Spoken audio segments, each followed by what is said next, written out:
Z06 Baron here. It's been a long time. It's been almost a year and a half since my last video. But, update. Last we left off, gonna pull the engine. I'll show a couple pictures of that. Got that successfully out. Wasn't terribly hard. Not as bad as the clutch thing, because you have to drop the whole rear subframe and everything. But the engine has been at the machine shop for almost 4 or 5, probably more like 6 months. And guys, here's my number one thing. I do not recommend getting the Z06 because it is so bloody hard to find any parts OEM for the engine. And the engine, you know, I've seen people say that, hey, you know, if it's well maintained, if you fix the valves, they last 200K. And I've seen like 1 or 2 in the whole US that have ever lasted that long. And I don't know why that is. I don't know if maybe those ones that have that mileage have been rebuilt 3 times, but I just have not seen anywhere that these engines last a long time.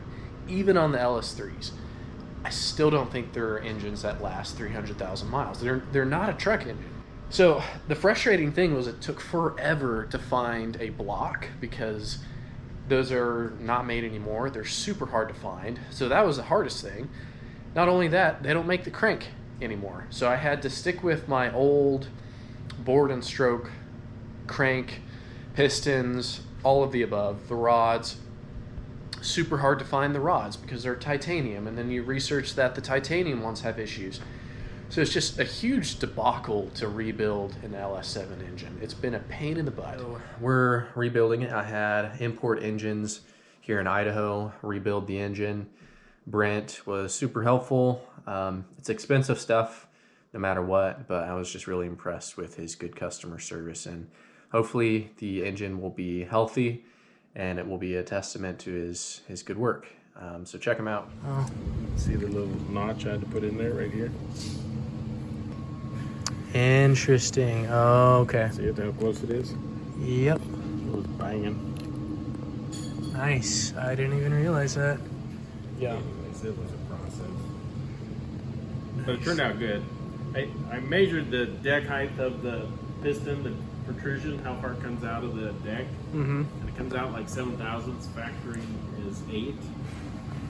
So I'm really happy I didn't surface this block. Can you fit a LS engine in the back of a Lexus? And the answer is yes. But in front of me, I've got my Bible. Just kidding. I've got the service manual that I can share with you guys, and I'll go through as we go. I've got my cold brew right here. I've got my laptop, and I'm just kind of gonna go through.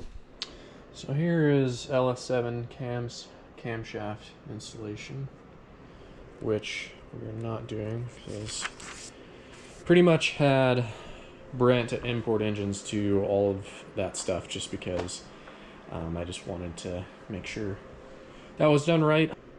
Here's where we get to the oil pump.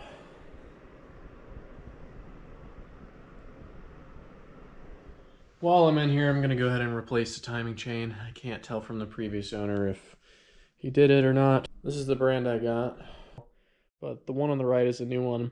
It does appear to have thicker linkages, which is nice, but I don't like the rivets. They look very shoddy compared to the one. This one's very consistent. Yeah, I'm definitely glad I replaced this. You can tell it's better a good amount than it was before, and timing is just really important. Got these torqued down to 18 foot-pounds over here.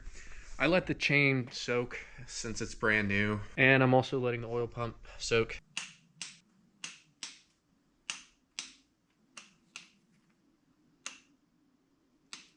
Got the windage tray. It's a little bit confusing. It kind of is a bummer because I wasn't able to tear down the engine to this point, so it's a little bit confusing trying to track down where all the bolts and stuff. For this instance, the previous build, because it has a stroker kit, has washers, which is kind of sketchy. So after I torque everything down, I'll probably need to spin the engine and just make sure there's absolutely plenty of clearance. These are also torqued to 18 foot-pounds, I believe. 13 millimeter on this.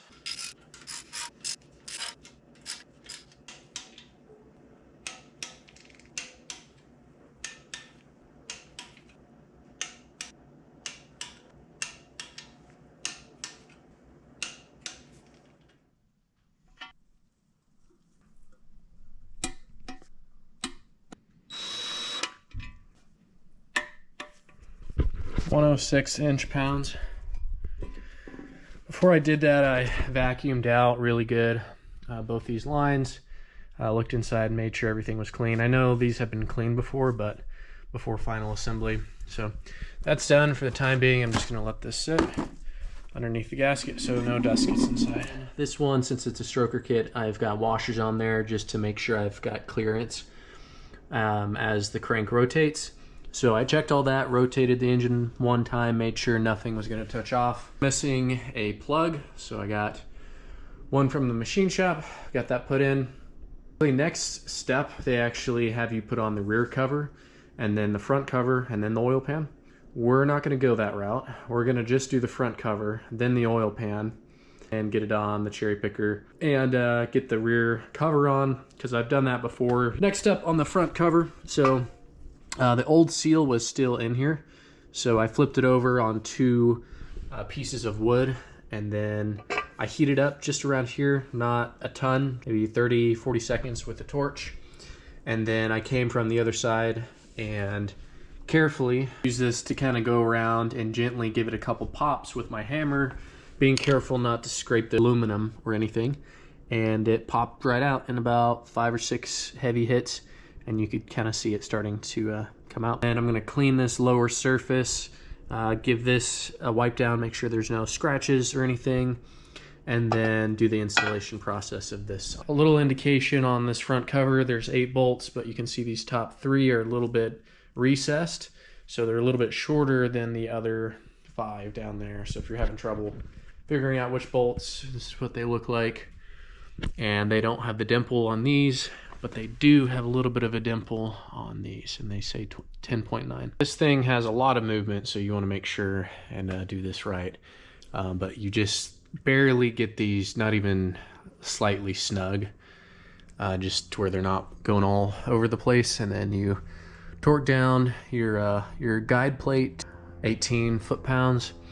I'm not torquing this, I'm just kind of snugging it and going a little bit tighter. Again, it's really important to have your gasket surface down here really clean. I can tell it's a little bit higher on this side, but I've got my tool in here, it's on the key, and it's got everything centered up nice. So once I have this, make sure it's flush. You can also take a feeler gauge and go around, torque these to 18 foot-pounds, and then remove this and then put in your seal. I'm gonna go ahead and start snugging my bolts. And then once I get them a little bit tight, I'll check it again and then torque them and check it again, make sure it's flat on the bottom. Bit of a lesson learned. I got everything centered up, got my feeler gauges in, was happy with it, snugged it down, got tight, really tight. Undid it, messed with it, snug it down, got tight again. So play with it a little bit. I ended up having to hit it down a little bit. That way, once I torqued everything, it's still, the tool should be smooth to take out, not super tight. If it gets really tight, then you're kind of off-centered, so keep that in mind. Got our gasket in, heated it up on the outside just a little bit, put a little bit of oil, the outer portion where it's going to be on the metal, gently tapped it in with the tool, lined up carefully with the rubber mallet, and she's in pretty good. 3/4 inch long bead, about 0.2 inches wide at that seam and this one. And you would if you had the rear cover on, but I don't at the moment. So I'm just gonna do a little bit on the edge there, and then whenever I do the rear seal, I'll put a 0.2 inch bead. Then clean everything really good. Same on this, and then I end with the microfiber. That's pretty clean, just to get any dust, because sometimes these rags leave some particles. All right, a little bit tricky, but a very important part is the oil pan as part of the structural integrity of holding the bell housing on and whatnot. So it's really important that you get this flush, or at least even with the back of the motor. That's really tough to do because depending on where you bolted it up, you want the space to do it, and obviously you have it on the engine stand. So I ended up doing is kind of doing it to the edge. This is obviously not perfect. This is not a straight edge, but this is the closest I can get it. I've got it pressed down. It's on the block right here and here, but you got to be careful. There's a lip right here that you don't want to be on, otherwise it'll pull it out. So this works pretty good.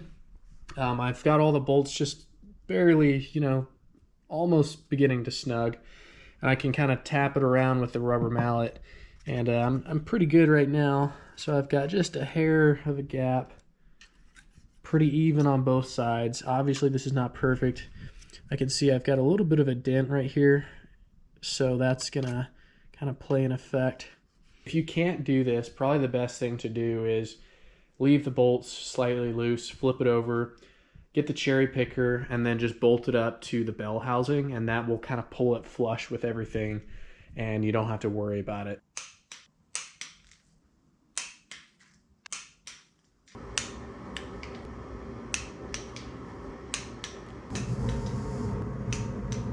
Inserted our sensor right here. We've torqued this to 18 foot-pounds. This is the larger bolt, and then there's a smaller bolt on the front. So you can just use a little bit of clean engine oil on the O-ring when it's going back in. That one is 106 pound-inches, I believe.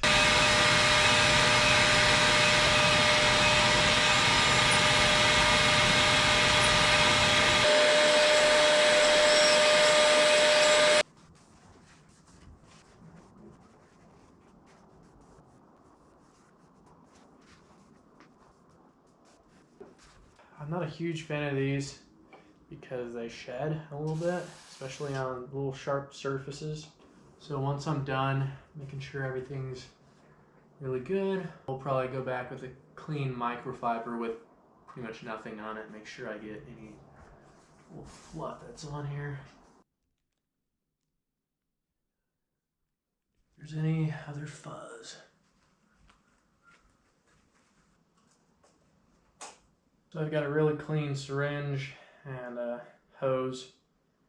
And it doesn't say to do this in the manual, but it kind of makes sense. I know he put these in, I'm sure with fluid, but it makes more sense to me to kind of pre-lube the lifter on the top, just so they can, some fluid can start draining in there.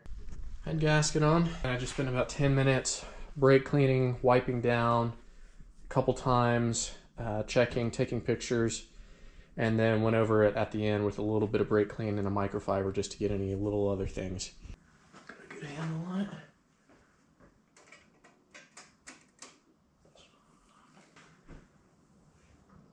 Clean and inspect each one of these, make sure they're not stripping or galled, and clean them up, and then you have to lube the base between this section and that section, and then you put even amount across the threads.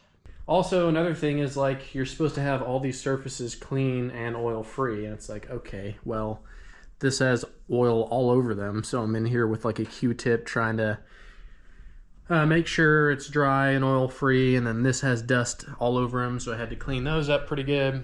It's just tons of little steps, but I'm getting there. So up and down the threads. Yeah, I mean, even after cleaning all these, I really don't like how these are going in. I don't think it's ARP, I think it's a block. That's what I'll be going through. Final torque of this side, and then I gotta do the back. 80 foot-pounds, I'm gonna have to figure out some way to do this.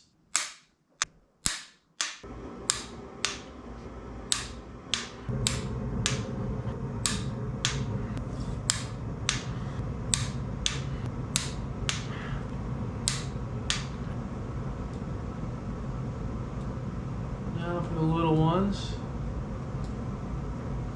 gone to 25 foot-pounds.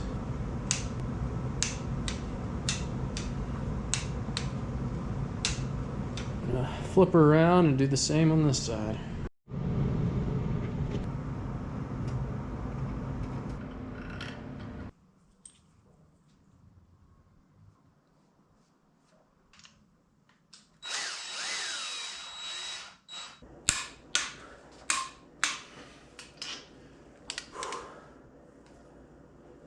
And I'm going back with the stock LS7 cam, and I'm having a lot of weird issues trying to measure the push rod. Have the Johnson lifter logo in the oil band, right? You should get a picture of the throat of the lifter. Oh yeah, no. Additional picture. Yeah, I'm seeing what you're seeing. Yeah, okay. Mine definitely does not have those clips. Putting on the knock sensors. They're both 15 foot-pounds. They face the rear, and you angle them down a little bit like that.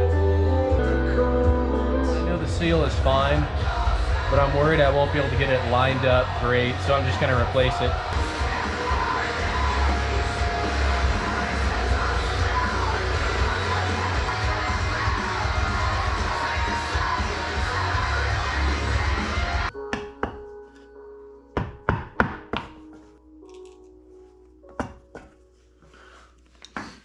If y'all are ever having trouble doing that, that's the way to do it.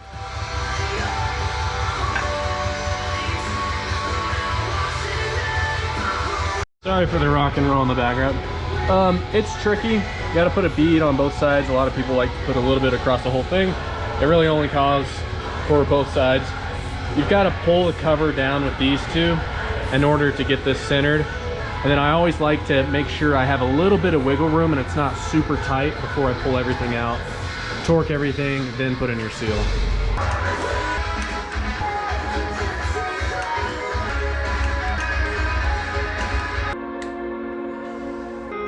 Perfect. Perfect. Move this back and forth. That is perfect. Ensure your rear pilot bearing is flush.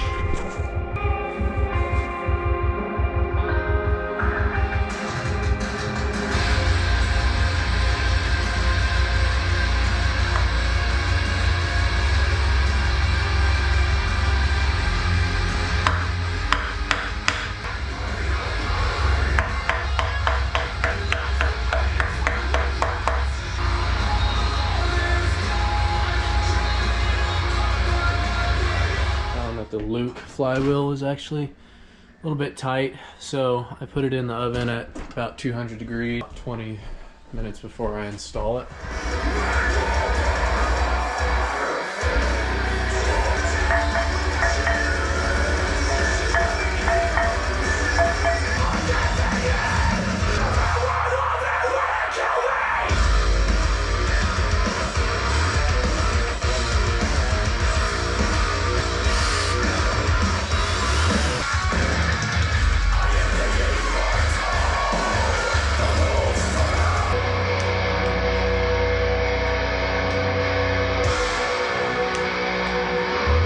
So this is how I'm gonna do it. I won't record this, it's boring, but 40 degrees after the 22 foot-pounds.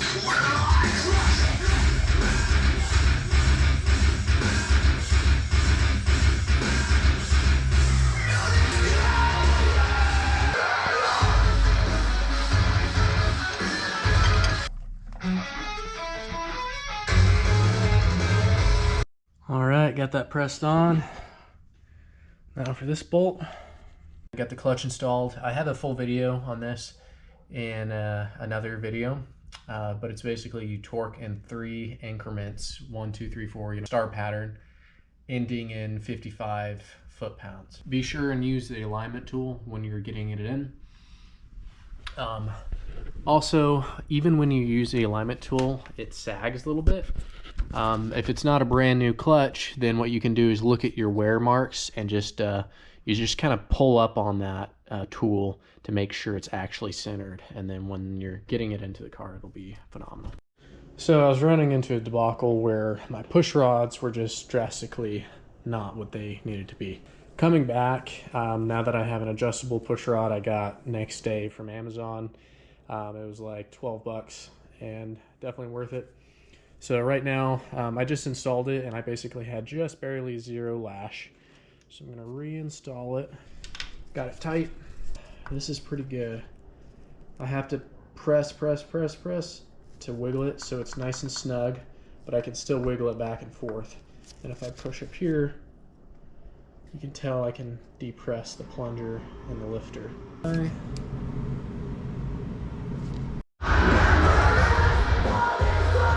Torque these to 37 foot-pounds. 15 mil down there behind this that you got to torque down. Then there's these two. All right, just bolting on the bell housing. Now is your time. Check to make sure your gap on both sides is even or flush. And it looks like I did a pretty good job on both sides. You can see there's a plate for a clip on the top and bottom, or at least some of these three. So I'm gonna leave those bolts out even though they're really painful to get to. And those two clips are down here because this goes kind of up above.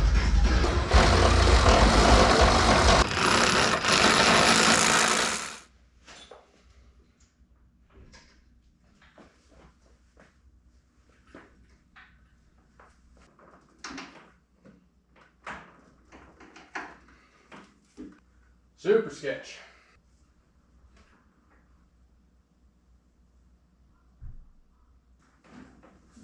One quick thing, I want to say that wire is supposed to go under the engine mount. So if you're in here, try and get that under before you raise the cradle. Hopefully it doesn't interfere with the headers.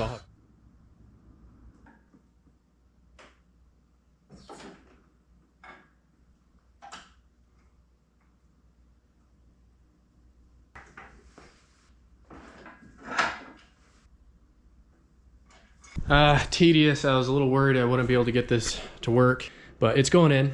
I can't remember how much of the radiator stuff you unbolt to be able to pull it up, but it's a vital part to have this free play to get that flywheel in. I have to drop the subframe another 3 or 4 inches. You have to drop it a ton to be able to get that pulley past the power steering rack. Main thing right now is just getting shaft into the bell housing, and then I can start going that way with it slowly but surely.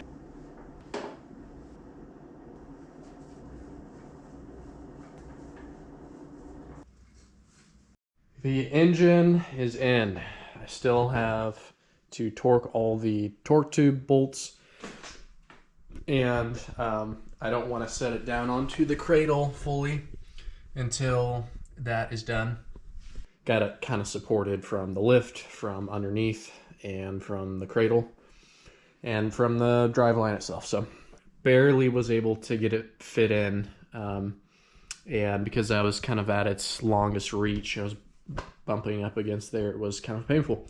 But yeah, my process is you want to make sure the torque tube and everything is lined up and feeding it in. And it has to be lined up, not perfectly, but kind of close to being perfect. Another thing I recommend doing is have some sort of like, I used a longer tool to rotate the splines. Like I couldn't get it in after like 20-30 minutes of trying.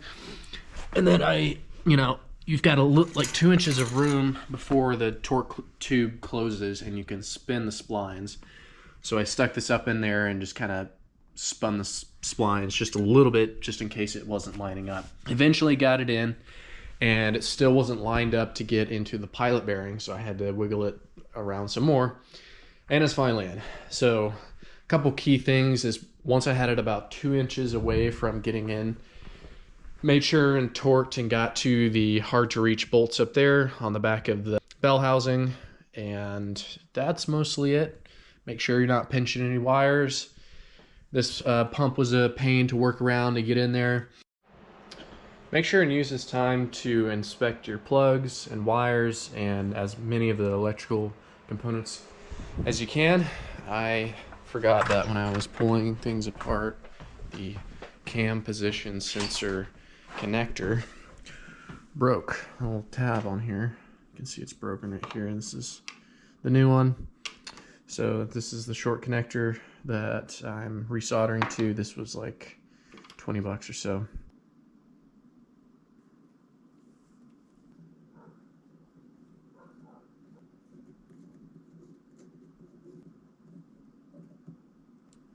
I have a lot more success with a thinner, and then you just dab a little bit, and as soon as you melt some, the wire gets a lot hotter a lot faster, and it speeds up the whole process.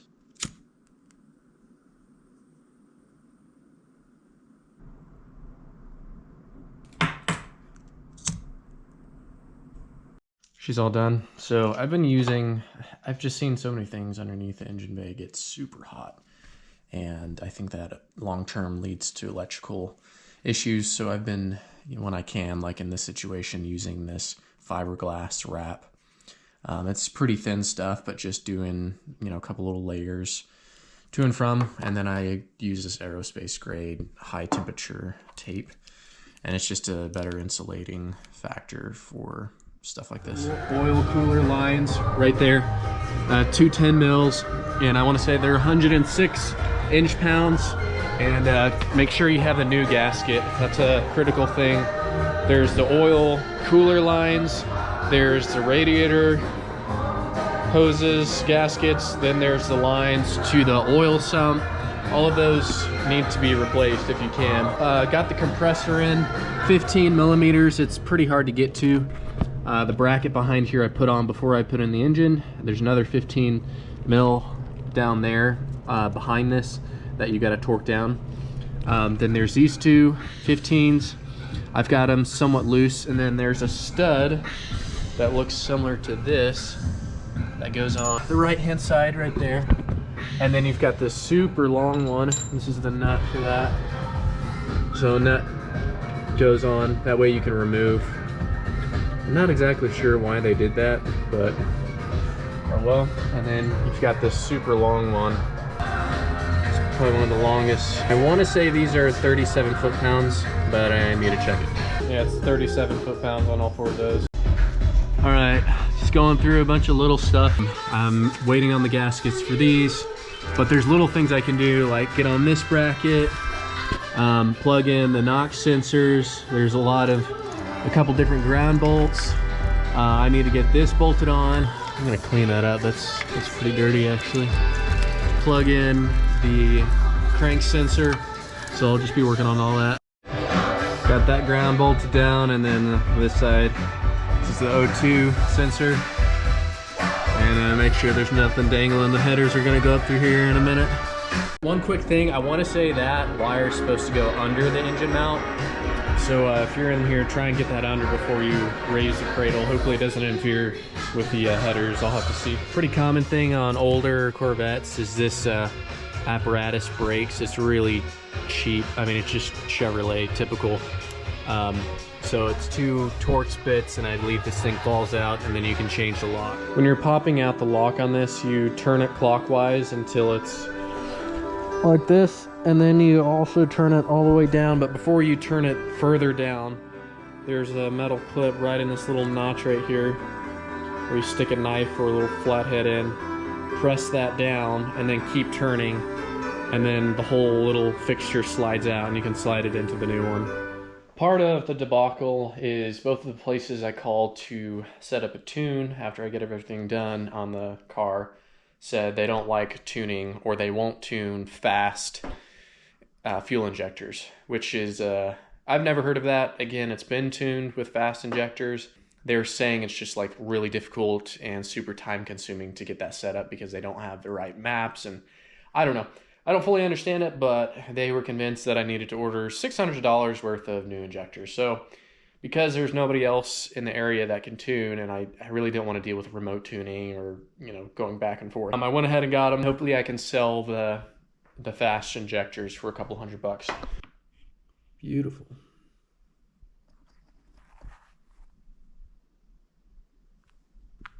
See, I feel like they don't make them. They're bought from somewhere, and then they just like customize them. All right, we've got our horn fuse pulled. We've got the fuel pump. We've got the starter pulled. I don't have the positive terminals connected, so they're just hanging out. I didn't want anything just on the off chance. Got the battery on. For mine, the horn and alarm turns on every time, so I pull the horn fuse, and then I unlock it. I've got my fuel pump hot wired to the switch. That's just on and off. And then I've got my fire extinguisher, and then gas in here is not great. That's been sitting. I did put stable in it, so it should be fine. So I'm just combining it to my other vehicles. Simple enough. Those are in. The fit is, I'm sure if I measured them, they'd be fine. 7.65. Yeah, I'm just getting on my rockers. I've got spacers on the intakes, and you know, pretty self-explanatory. All of these are torqued to 22 foot-pounds. Got both sides torqued on the rocker arms. I've got this upper cover on. and it goes to 18 pound-feet.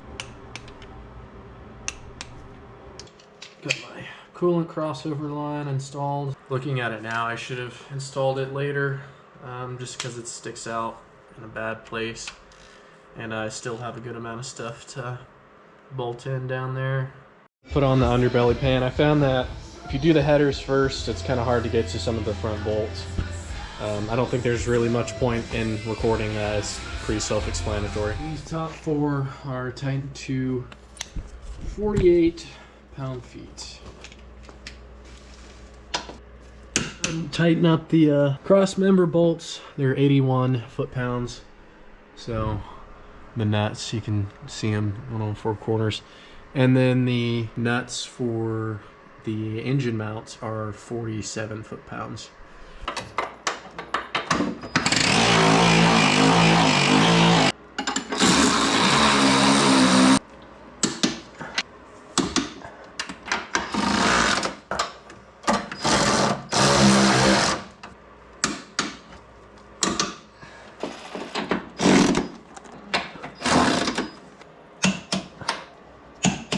There's a 10 mil to attach these brackets. I think that's 106 inch-pounds. Starting to get that side of the headers in. Not recording everything just because some of it's not super difficult. Like, I put this pipe on and I basically took a 2x4 on both ends and in different places and just tapped until I can see it goes into the place that it was before. Clearance this way to where I can pull these up and over with the gasket, so I can go ahead and get my headers bolted down, and I've got enough room to get my oil sump lines in, which was one thing I was not sure about. Also got the starter in since I had this header loose. That was a bit of a pain. And I'm seeing that my ground wire down here is really close to the high voltage or positive wire that goes to the starter, so I'm going to lift that up a little bit just to keep some separation. I've got a jack under there. The headers are actually pretty dang heavy, especially down there. So if you don't do that, it can be a pain in the butt to do this. It's 11 on all of them, foot-pounds, and then final is 15. So I've got the plug out right here. They normally come with this like PTF looking tape, which I just would worry if any of that gets into the oil system, but it should be pressurized, so pushing out, not in. But out of paranoia, pulled the plug out, have this little just nylon brush, cleaning the threads in there and just vacuuming it out super good, because I want very clean oil and I don't want any sort of particles going into the oil system when I'm doing this. And like, I cleaned the air filter, that thing was super dirty. These were supposed to deliver Thursday last week, and then they were to Monday, and then Monday is Veterans Day, so then they were Tuesday, and then it normally arrives between 1 and 2 p.m. and they got here at 7 p.m. from USPS. So looks like these are the right parts for the oil lines, so I'm gonna start getting those in.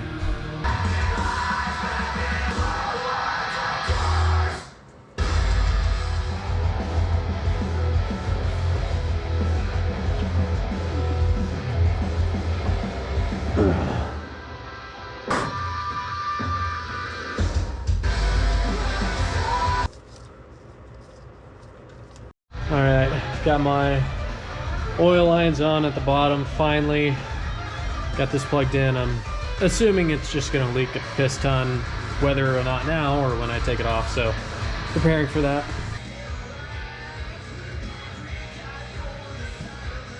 Alright, I've been messing with this for like an hour. So you have to do this in a certain sequence. Don't put this on before you do this. First of all, you have to get these two longer bolts. One down here, the shorter of the longer ones down here in, because once you bolt the 4 bolts on this guy, you can't get those 2 in. You can get the top ones in, but not the bottom ones.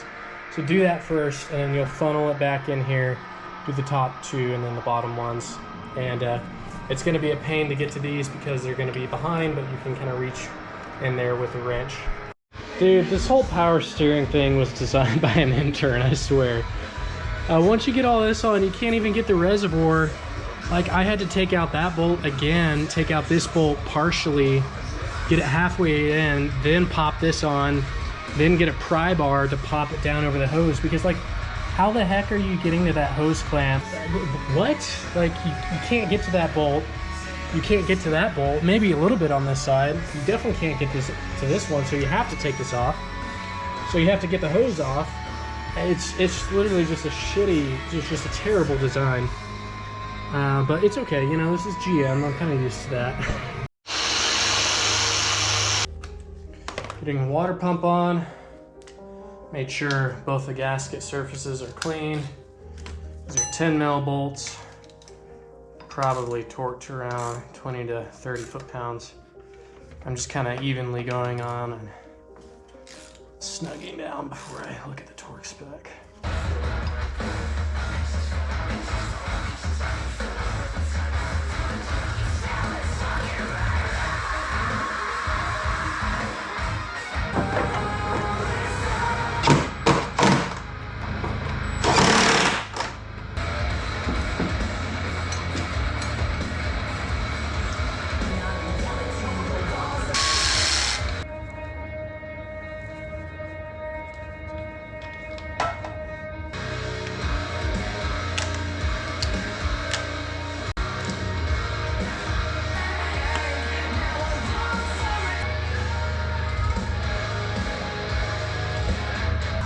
Got the belt on, alternator on. I've got a bunch of wires over there. I've got to get the intake on.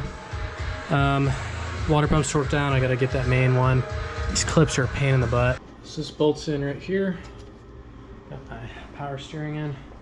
I should have waited to put this on before I took out the, put in this coolant sensor. Lots of little tubes. I'm hesitant to put more things on, but I can't see anything that I have left to do. So I'm gonna get this guy installed, follow the torque sequence on that. I've got it on my phone. It's just online that you can find it. There's two hoses. This goes to the brake booster, and then this one right here goes, I believe, to the vacuum things for the exhaust. You top off your coolant reservoir. Take your fang out.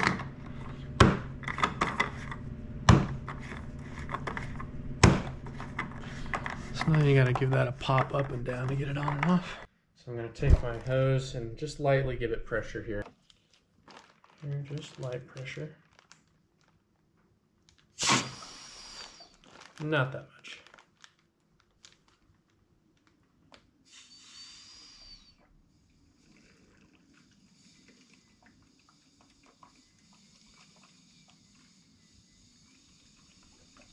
And when it starts getting low, take this back off.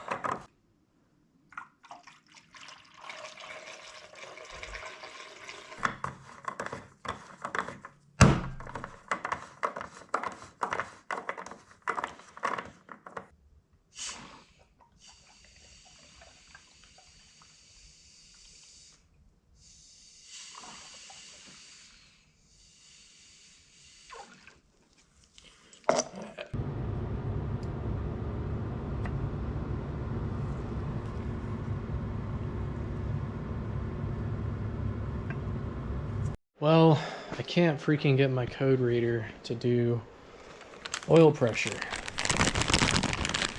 So it's super unfortunate, but I'm sure everything will work fine.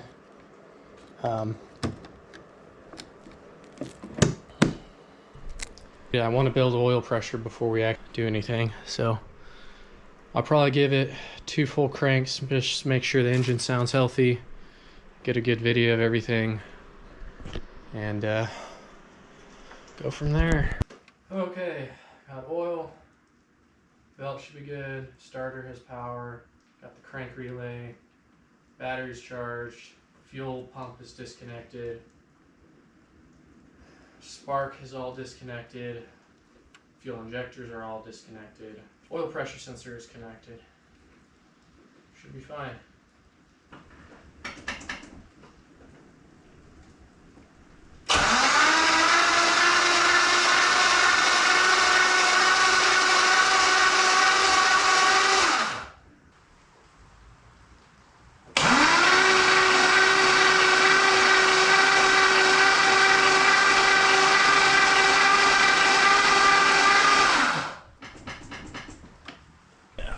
just gonna do a quick look under everything. Make sure I'm not. It's loose. I know what y'all are thinking. I look really cool with this flashlight on my head. I'm just kidding. Also, my scruff looks so bad, dude. I cannot grow a beard. Got that engine blood in me. Engine blood. Yeah. Anyway, all right. The tuner is going to be on his way in about 30 minutes. So I've got about an hour to probably go ahead and throw on the tires, take off some of the plastics. But first of all, I'm going to get in spark plugs, coil packs, go through, double check wiring, hook up the fuel connection, but not the fuel pump just yet. Get that all sorted out. I'm guessing that'll take me 45 minutes, and then throwing the tires on will take me a little bit of time. And then I want to go throughout the front just to make sure we can go for a somewhat of a drive without things falling off.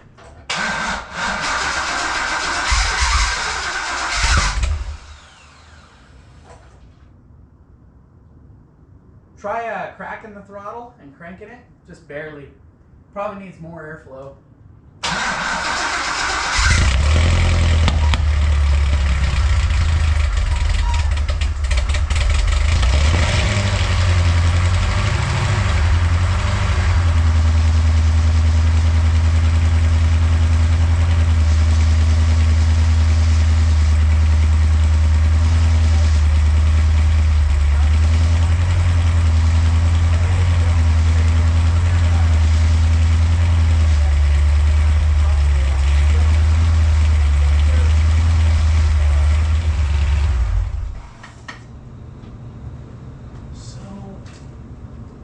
Third start of the Z06 since the rebuild. What's funny is it threw a crankshaft position sensor. I know it's plugged in. Wondering if either the sensor or just the logic is a little bit off, because I've had that before and it was always like when it was hot. So I wonder if there's an actual issue with the wiring or a sensor issue. I also think it's triggered it on hot starts where it goes into limp mode. So I don't know.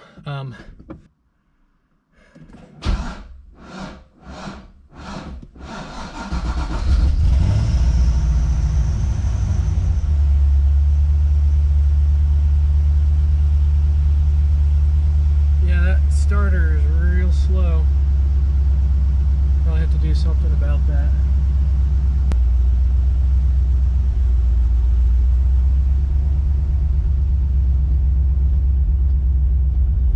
Alright, first drive, relatively successful. I hear a couple little exhaust leaks. I expected a lot more, honestly.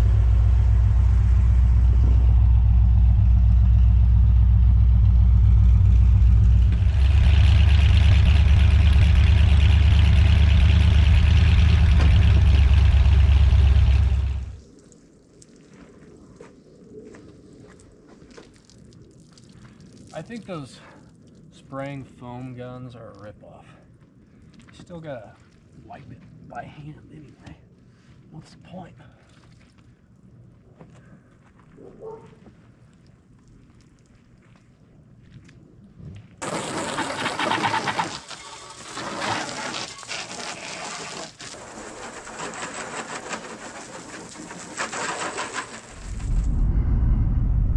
Once it hits 6,000, just push the clutch in and let her coast. Okay.